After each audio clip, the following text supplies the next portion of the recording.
He shows up on time. Very good work ethic, yes. Very knowledgeable and very dependable. She's great. She's reliable and self-motivated. Highly productive team member. He is always here on time. He's a very motivated individual. He is constantly interested in learning and growth. He is a hard worker. He shows initiative. Pretty much a team player. He's part of the team. Yeah, she's extremely responsible. Jenny has a fantastic work ethic. He has a do-it-all attitude. I don't see a disability. I mean, I see his ability.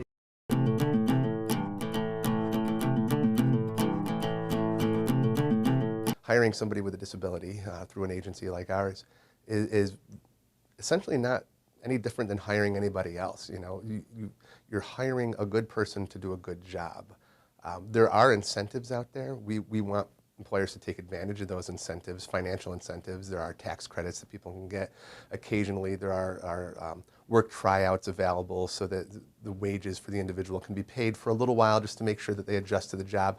Those things are to help employers kind of make that transition to working with somebody with a disability. But really the biggest benefit to an employer that's out there is just getting a good employee. As I was saying before, most of the people who work in our program who have jobs have been on those jobs for 10, 15, 20 years. They're not keeping those jobs for 20 years because of a tax credit that was given. You know, no tax credit is worth putting up with 20 years of a bad employee. So if that employee is there for 20 years, it's because they're a good employee.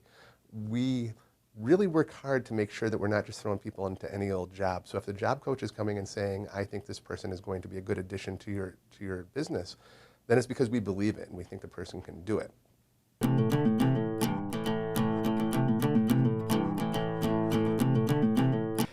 Any company that's best in class, which we like to think of ourselves as in terms of providing an inclusive work environment, knows that providing an inclusive work environment and having really good diversity practices is a good business practice. So it's a real mutual benefit and a home run for everyone, the individual that you're employing, the company itself, and also the communities that we serve. So it's a win-win. And then our customer base responds to them very well also because they connect with these individuals because the individuals work hard, they provide great service, and happy customers equal loving the company equals return business. So it's a complete win across the board.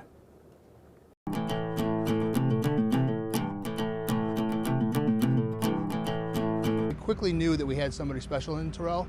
He stayed very focused at his job. He didn't get distracted.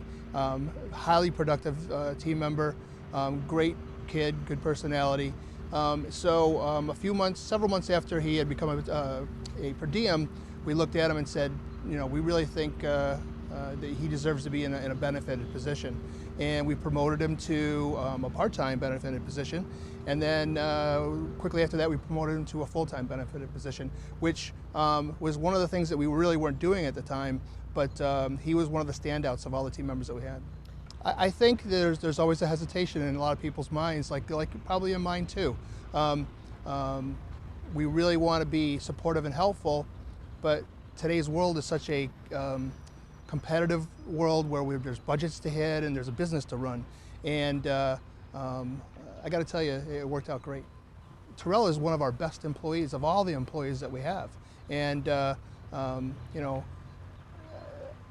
don't see a disability. I mean, I see his ability.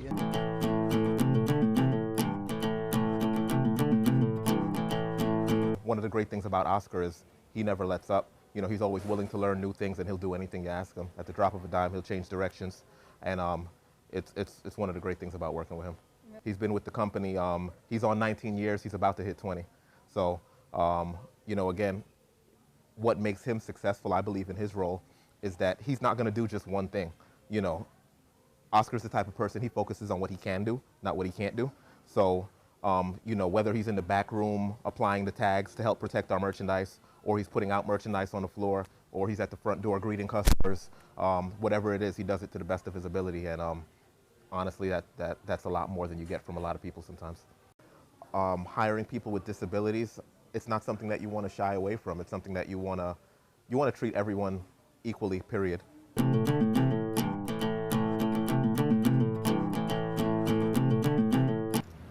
Tina, along with 3 other people that we hired who all have disabilities, have aided us in many different ways. Because of her experience in working with people with disabilities, she taught us about how to better work with people who come in to the park that we really didn't know how to work with at first. And then she started teaching us sign language so that we could communicate with people who were coming in who did have hearing impairments, as well as with the School for the Deaf, which is here in Rome. We've been able to expand our services to the public because of Tina. She volunteers for things that are outside of her job scope just in order to help us out. And we see that. And every employee who's here notices it and tries to do their best as well, because we tend to measure ourselves by Tina.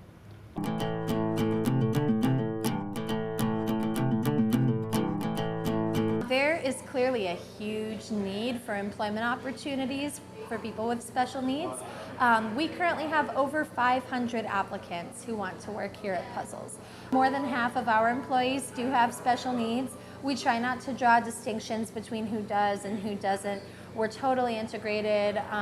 You know, we're all a member of the same team. We do a lot of the same jobs. I think that, at least from my experience, our employees are some of the best employees that you could ask for. I know that almost all of our staff, they come to work on time.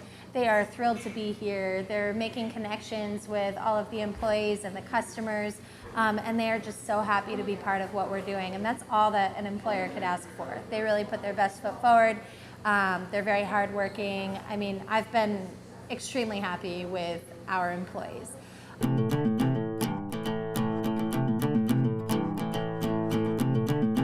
Chona's been with us for about a year now, and she's probably one of the more valued associates that we have in the building.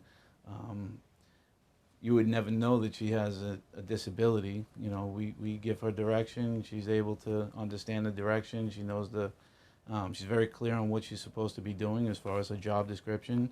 She's moved up from a temporary associate to a part-time associate, you know, from outside garden, watering the plants, to, you know, packing out side by side with our pack-out team in the mornings to keep the product on the shelf and in stock for our customers. We have a job coach come in, and we communicate when we need to as far as training and development on a store level or in a company level that we need to do with many of our associates. But Chona's, you know, never late, never calls out. You know, I think maybe one time in a year she's called out because she was ill, but she makes sure she lets us know, and she communicates better than some of people without disabilities, you know, and when it comes to that respect, because she really cares.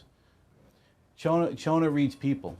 Chona, you know, she reads people's faces, and she can know, you know, what kind of mood you're in by, you know, and this is with anyone, by reading your face. You know, she doesn't necessarily have to hear anything that you have to say, but she can tell what kind of mood you're in just by reading you, and she has that, you know, unique ability to turn that around with just a smile or a grin, or, you know, even a look, a sideways look. You know, Chona is one of those people that can communicate without really saying things. I have nothing but great things to say about Chona. So.